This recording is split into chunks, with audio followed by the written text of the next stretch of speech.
मित्रांनो नमस्कार।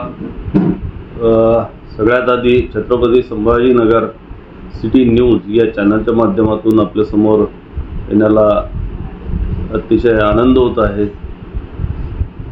आपल्या सर्वांना गुढीपाडव्याच्या आणि नवीन मराठी वर्षाच्या खूप खूप शुभेच्छा। संवाद साधण्याचं मुख्य कारण म्हणजे गेल्या काही दिवसांमध्ये ज्या सगळ्या गोष्टी आपल्या शहरामध्ये घडत आहेत त्यांचं एकंदरीत उहापोह करण्याचा आणि या माध्यमातून आपल्याशी संवाद साधण्याचा आमचा प्रयत्न आहे।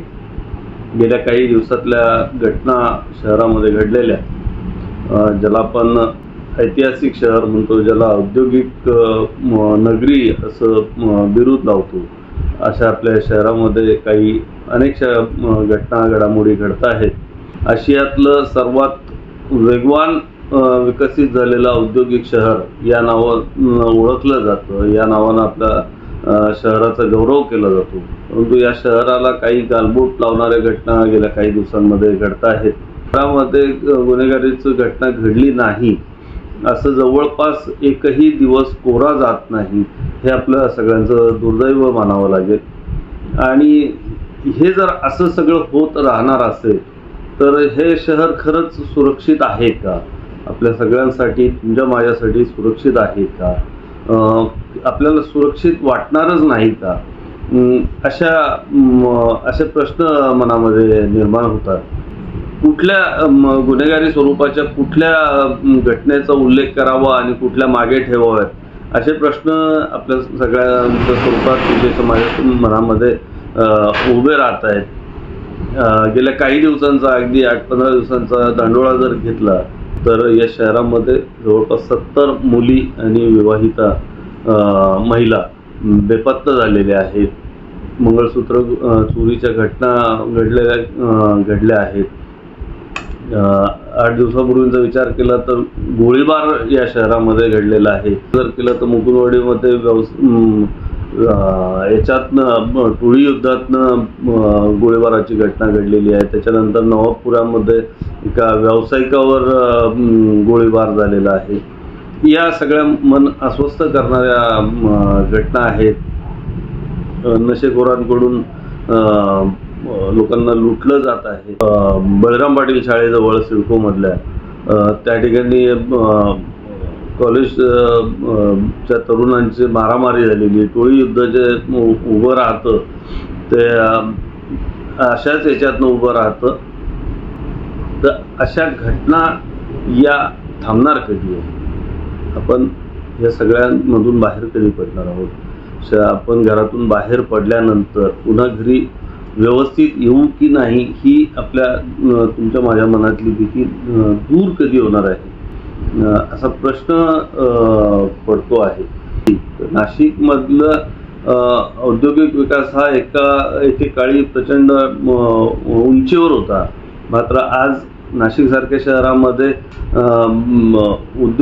नवीन उद्योग उभारणी होत नाही। याचं कारण असं आहे की त्या ठिकाणी निर्माण झालेलं भीतीदायक वातावरण, गुन्हेगारी तिथली जी वाढलेली आहे त्याच्यामुळं निर्माण। मग आपलं छत्रपती संभाजीनगर शहर त्याच वाटेवर जाणार आहे का? आपले शहरातले पोलीस काय करणार आहे? करतायत का? म्हणजे जे काही त्यांच्या पद्धतीनं त्यांचा तपास सुरू आहे, मात्र तो तपास एका टप्प्यावर का पोहोचत नाही असे प्रश्न असतात। आणि ही जर गुन्हेगारी अशी चालू राहिली तर आपल्या शहरामध्ये नवीन उद्योग येतील कसे? मग आपण ज्यावेळेस वेगवेगळ्या चित्रपटातून एक वाक्य बोललं जातं की जब पुलिसवाला रास्ते में खड़ा होता है तो बाकी लोग सुरक्षित समजते हैं खुद को। त्याच म्हणजे एखादा पोलीस जर शहराच्या चौकामध्ये उभा आहे त्यावेळेस त्या चौकाच्या परिसरामधल्या सगळ्या राहणाऱ्या लोकांना सुरक्षित वाटतं। मात्र आता चक्क तोतया पोलीस जर आपल्या शहरामध्ये वावरत असतील, लुटालुटीच्या घटना करत असतील, लुबाडत असेल लोकांना, तर उद्या पोलीस चौकामध्ये उभा राहिल्यानंतर तो खरा आहे का तोतया आहे असा प्रश्न आपल्या समोर उभा राहील। आणि त्याच्यामुळं त्याच्यापर्यंत कोणी जाऊन सांगणार सुद्धा नाही एखादी घटना घडल्यानंतर असं होईल. म्हणजे शहरातल्या सिडको हडको परिसरामध्ये तोतया पोलिसांनी लुबाडल्याची घटना घडली आहे. म्हणजे आपण सर्वसामान्य म्हणून पाहतो त्यावेळेस सर्वसामान्य सुरक्षित नाही असं म्हणतो, पण पोलिसही सुरक्षित आहेत का असा प्रश्न पडतो. याचं कारण हे बोलण्याचं कारण असं आहे की काही दिवसापूर्वी आता याच महिन्यामध्ये चालू महिन्यामध्येच वाळूसारख्या ओएसिस चौकामध्ये पंढरपूरला त्या ठिकाणी पोलिसालाच मारहाण झाली. एका प्रवासी वाहतूकदार खाजगी प्रवासी वाहतूक करणाऱ्या एका जणांनी चक्क 3 पोलिसांनाच बदडून काढलं, मारलं. बदडून काढलं हे पोलिसांच्या दृष्टीनं म्हणजे पोलिसांच्या बाबतीत असं बोलणं थोडंसं मला वाईट वाटतं आहे. परंतु पोलिसांवर जर हल्ले होणार असतील तर तिथे सर्वसामान्य सुरक्षित आहेत का याचा अर्थ ह्या सगळ्या घटना सांगतो आहे मी, तर याचा अर्थ माझा पोलिसांवर अविश्वास आहे, पोलीस यंत्रणेवर अविश्वास आहे असं 100% नाही. याचं कारण पोलिसांची यंत्रणा अतिशय गुप्तपणे काम करत राहते, गुन्हेगारांचा पाठलाग करत राहते. पण तरीही घटनांमध्ये मात्र वाढ होते आहे. ही गंभीर गोष्ट आहे. ही पोलिसांनी थोडीशी गांभीर्यानं घेतली पाहिजे. मी सल्ला देणार नाही पोलिसांना कुठलाही, परंतु तरीही अपेक्षा मात्र पोलिसांकडनं करेल. मी तुम्हाला याचं एक उदाहरण सांगतो की काही वर्षांपूर्वी माझी इथे आपल्याकडे पोलीस आयुक्त अमितेश कुमार होते. ज्यावेळेस अशा शहरांमध्ये कुठली मोठी घटना घडलेली असायची किंवा एखादा व्यक्ती त्यांच्याकडे तक्रार घेऊन जायचा एखाद्या संदर्भात एखाद्या व्यक्तीबद्दल, त्यावेळेस ते वरिष्ठ सहकाऱ्यांना बोलवून घ्यायचे आणि इस आदमी को मैं देखना चाहता हूँ असं म्हणायचे. त्याच्यामध्ये एक जरब होती.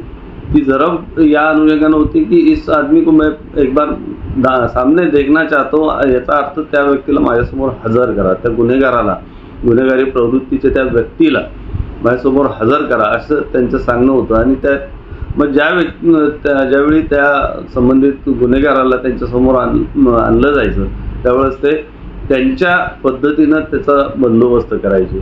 परंतु ही पोलिसांची जी जरब आहे ही थोडीशी वाईट वाटतं बोलायला, पण थोडीशी कमी झाली की काय असं शंका येऊ लागलेली आहे. अर्थात पोलीस, मी पुन्हा एकदा सांगतो, पोलीस त्यांच्या पद्धतीने काम करत असतीलच. त्यांनी त्यांच्या तपासाची काय हे आहे हे आम्हाला सांगण्याची आवश्यकता नाही, तुम्हा आम्हाला सांगण्याची गरज नाही.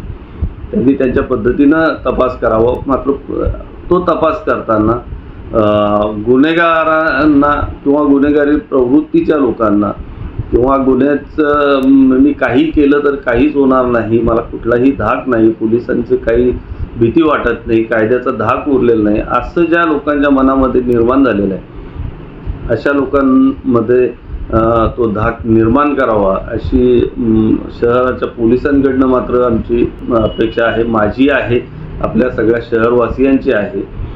मित्रांनो, आज आपण गुढीपाडव्याच्या मुहूर्तावर हा संवाद साधलेला आहे. तर ह्याच गुढीपाडव्याचं हे घेऊन मी असं पोलिसांकडनं अपेक्षा करूयात. या शहराचे ज्यांना इथं नियुक्ती झाल्यानंतर दबंग पोलीस आयुक्त आपल्याला लाभलेले आहेत, प्रवीण पवार असं बोललं गेलं होतं, तो दबंगपणा त्यांनी दाखवून द्यावा.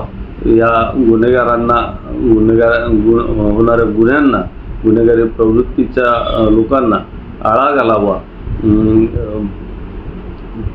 प्रवीण पवार जे आहेत पोलीस आयुक्त, त्यांनी त्यांच्या सहकाऱ्यांनी त्यांच्यातला दबंगपणा आम्हा समोर सगळा समोर आणावा आणि या गुन्हेगारीला आळा घालावा अशी ही गुढीपाडव्याच्या दिवशी नवीन मराठी वर्षाच्या सुरुवातीला अपेक्षा व्यक्त करतो आणि थांबतो.